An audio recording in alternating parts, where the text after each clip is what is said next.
ASAP. So, I've been holding off on this story time for a couple of days. You know, a lot of shit going on.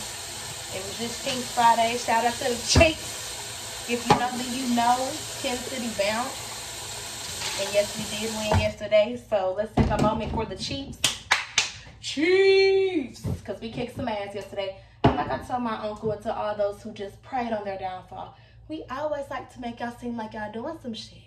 And then we come back and smack that ass. Ooh. So, we finna have story time / coffee time. Coffee story time.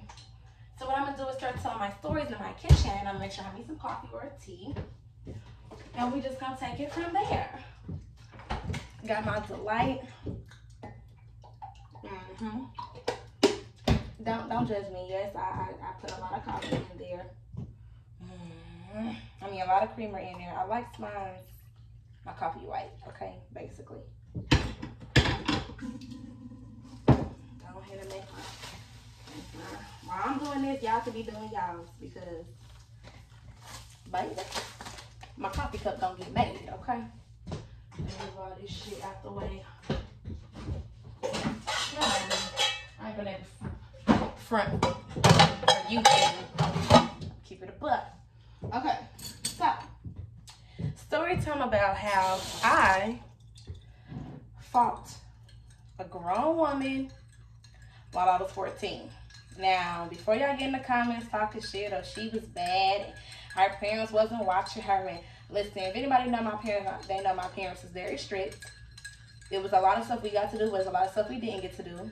And when it came down to people playing with us, that wasn't allowed either. So let's just clear the air.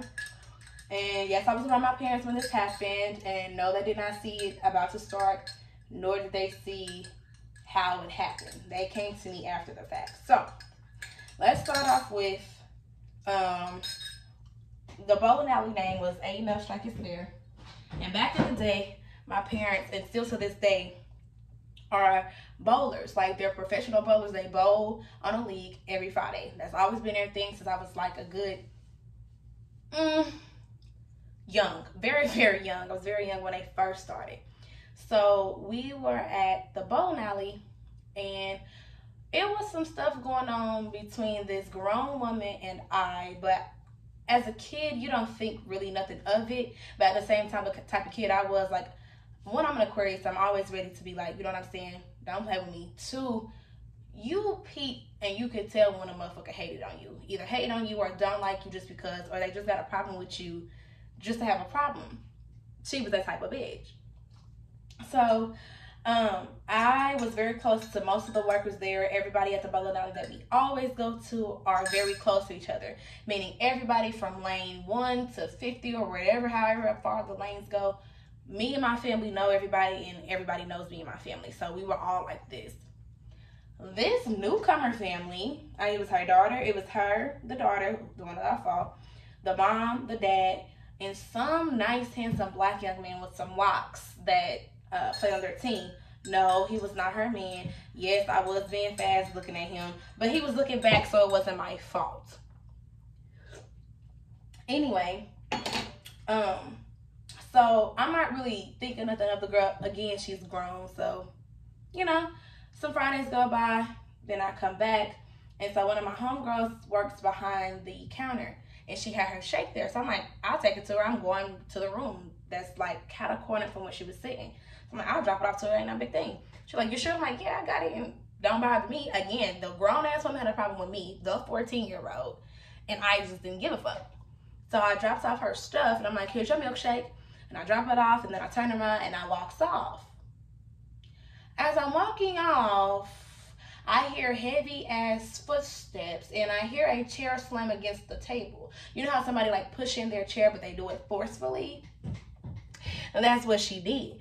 So myself said, self, and then myself said, And they said, but you better turn around because you heard what you heard, and now you need to make sure that what you heard ain't targeted towards you. So I'm walking, just walking.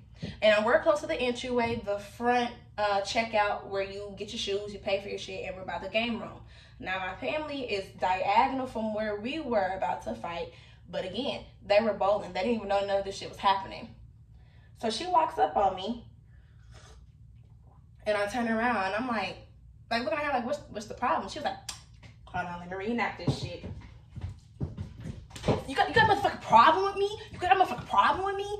Being in mind, guys, I'm 5 foot, and I've probably been 5 foot all my motherfucking life. If not that, then shorter. So she's here, swole. You know what I'm saying? I love me some big girls, but she was swole and grown as fuck. So I had on some heels. I had on, so maybe I wasn't 14. Maybe I was like 16. Yeah, 16, because my mama didn't really let me wear heels and stuff like that. No, I'm lying. I'm 14, 15, because I had that was around 16. So I was about a good 14, 15. Anyway, I still remember my outfit. I had on this bears vest that had all different types of color bears on there. Back in the day, I used to dress vintage. So I had a bear vest on with a cute cheetah shirt. And then I had some high-waisted pants and some brown heels. So she was like, you got a problem, you got a problem with me. And I'm like, first of all, I don't even know you, but the way that you're approaching me makes me have a problem with you. So she's talking, arguing, yelling, and screaming. So while she's talking, I'm just gently taking off my shit, letting her do her thing. And I'm like, okay, so do you want to fight because you walked up on me like there was really an issue? And she was like, I'm trying to figure out, do you have a fucking problem with me? I said, again, I don't motherfucking know you, but if you have a problem, we can make it that. So she's still talking. Of course, motherfuckers just like to yap, yap, yap. So at this time, you're getting more hostile. So I'm getting more undressed, okay? So I started taking off my vest, and I took off one of my heels. Now, one of my heels was thicker than the shoes I have on. Excuse what I have on now. I was pole working, or on my pole. But I had my shoe off on this side, right? I'm about to take this shoe off, and she waits until I don't have no balance and pushes me on the floor. When I tell y'all, I ain't never took my shoes off so fucking fast in my life. That shoe flew off within 2.4 seconds. You would have thought that my foot was gonna come off with that motherfucker. Threw the shoe, got up, mop, mop, mop. And that was just all she wrote. That was literally all she wrote. My old homegirl was there with me at the bowling alley. And she was in the room when I was walking back to the bar where I had got the drink from. So she sees this happening, but from the other end. So it's Leah, me and the girl, my parents. So we're fighting or whatever, and all I remember is we fall into the ground. She's on top of me. And I remember her slapping me on my forehead, like full-fledged slapped me on my forehead. So I'm literally, I don't know why that pissed me off so much, probably because you're hella bigger than me. And the first thing you do is smack me, bro. You smack me on my fucking forehead. Like, are you dumb? So I lift her head up by her hair, and I just start punching upward, like uppercutting her shit, just start punching her ass. And then next thing you know, Leah slides me from motherfucking under her. So when she slides me from under her, I hurry up and still goes back and reach for the girl, and I'm still knocking her ass out, just hitting her ass. So finally, after all this shit happens, my parents runs over there because I'm guessing the people that work there went to go get her. It's like, hey, your daughter is in the front banging like she banging. All you hear is my mama and my uncles run over. Be in mind, I told you half the people, most of the people that was in the bowling alley fucked with us, like heavy, like family type shit. White, black, Mexican, yellow, green. It didn't matter what the race was. We are just that type of people. A lot of people fuck with us in our family. So I hear my uncle's like, let her go, let her go. So by this time, I'm here and I have her here. She's here and she has mine. So I'm like, tell that bitch to let me go first and I'll let her go. So like, no, you let her go. And I'm like, bro, I'm telling you, I'm not letting this bitch go until y'all tell her to let me go. So eventually they tell her to let me go. Why in the fuck would you listen to a mad me? I'm mad Diamond. Why would you listen to me, okay? Because when I'm mad, all the other bullshit goes out the window. So I said what I needed to say to make sure that I was going to get that ass again. So as soon as they let me go, as soon as she let me go, and I was like, thank you. And they was like, all right, now you let her go. Me.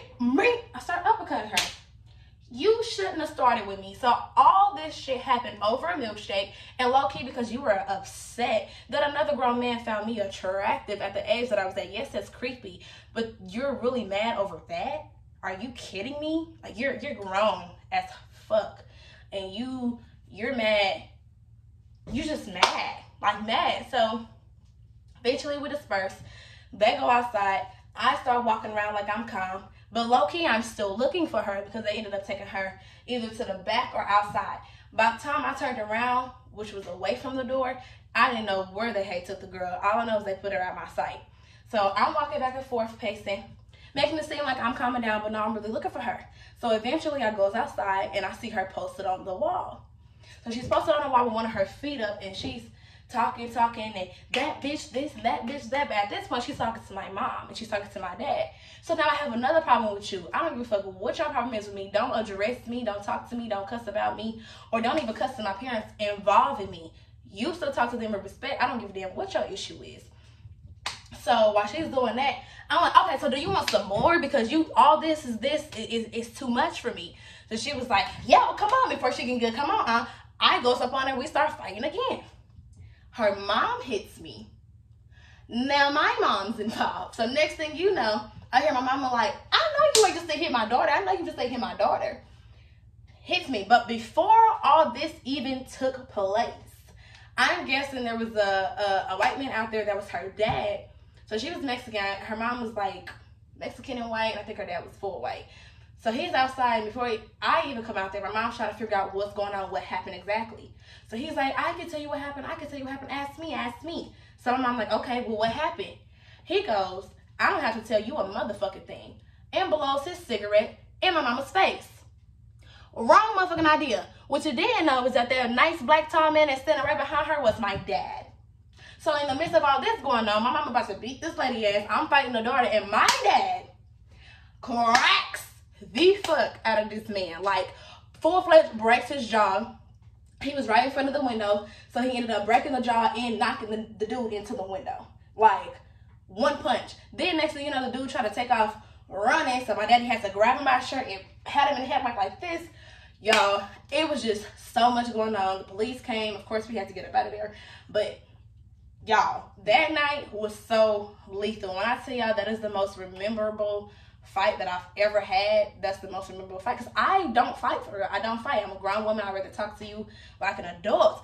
But I will take it there if need be, 5 foot and all. Just like my sister say, most of these people don't know about you. Now, and I be trying to tell them, like, small and all, please do not piss me off. Do not take me there, because I could go from 0 to 100, and I'll go from 5 foot to Incredible Hulk real fast. Like, real fast. Like, to the point where I try to stay away from people because I know how I can get. Like, that's how bad it can get. And people like to play with me a lot because of my height, because of my age, or because of what they think they know about me. But I'm telling you guys now. So you guys say I never gave you warning. Do not ever in your life try to cross me, play me, sneak me, any of that. We're not doing that. We're not doing that. Because for one, when I find out, it's going to be a whole different story. And or when it's about that time, then it's just about that time. And I've never been a person that say I can whoop any and everybody's ass, but I'm not about to let you whoop mine. And that's on Big Purr. So with that being said, that is the end of how I fought a grown woman